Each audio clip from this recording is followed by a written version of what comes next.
तमिलनाडु के कुन्नूर में बुधवार को हेलीकॉप्टर हादसे में देश के पहले chief of defence staff general Bipin Rawat, उनकी पत्नी मधुलिका रावत समेत 13 लोगों की मौत हो गई। इनमें वायुसेना के इस MI-17 हेलीकॉप्टर का पायलट और CDS के वरिष्ठ स्टाफ और सुरक्षाकर्मी शामिल हैं। हादसे में एकमात्र बचे गंभीर रूप से घायल ग्रुप कैप्टन वरुण सिंह का तमिलनाडु में सेना के वेलिंगटन स्थित अस्पताल में इलाज चल रहा है। राष्ट्रपति, प्रधानमंत्री, गृह मंत्री और रक्षा मंत्री के साथ देश के शीर्ष राजनेताओं और पूर्व सैन्य अधिकारियों ने जनरल रावत की मौत पर गहरा दुख व्यक्त किया है। CDS जनरल बिपिन रावत, उनकी पत्नी समेत हेलीकॉप्टर हादसे के शिकार लोगों का पार्थिव शरीर तमिलनाडु के सैन्य अस्पताल वेलिंगटन में रखा गया। पार्थिव शरीर को आज कुन्नूर स्थित मद्रास रेजिमेंटल सेंटर ले जाया जाएगा और फिर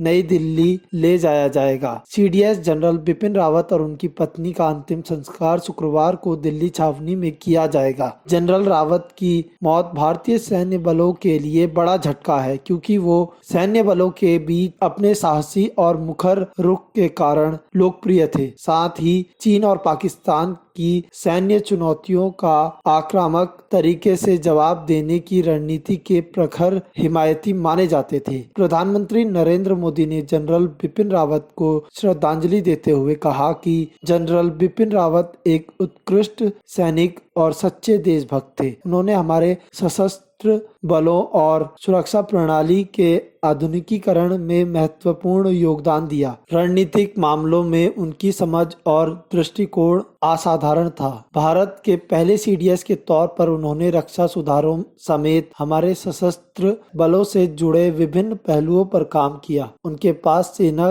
में काम करने का लंबा अनुभव था। भारत उनकी असाधारण सेवाओं को कभी नहीं भूल पाएगा। आपको बता दें कि जनरल रावत तमिलनाडु के वेलिंगटन में सैन्य स्टाफ कॉलेज के एक समारोह में हिस्सा लेने के लिए बुधवार सुबह दिल्ली से वायुसेना के विशेष विमान में सुलूर आर्मी बेस पहुंचे थे। वहां उन्होंने छात्र, अफसरों और शिक्षकों को संबोधित करना था। सुलूर बेस से वायुसेना के हेलीकॉप्टर में जनरल रावत और उनकी पत्नी के साथ उनके staff officer brigadier LS Lidder, lieutenant colonel Harjinder Singh समेत उनके 5 सुरक्षाकर्मी सवार हुए थे। चालक दल के सदस्यों समेत कुल 14 लोग हेलीकॉप्टर में सवार हुए थे और दोपहर करीब 12:20 पर हेलीकॉप्टर नीलगिरी जिले में दुर्घटनाग्रस्त हो गया, जिसकी जानकारी वायुसेना ने ट्वीट करके दी।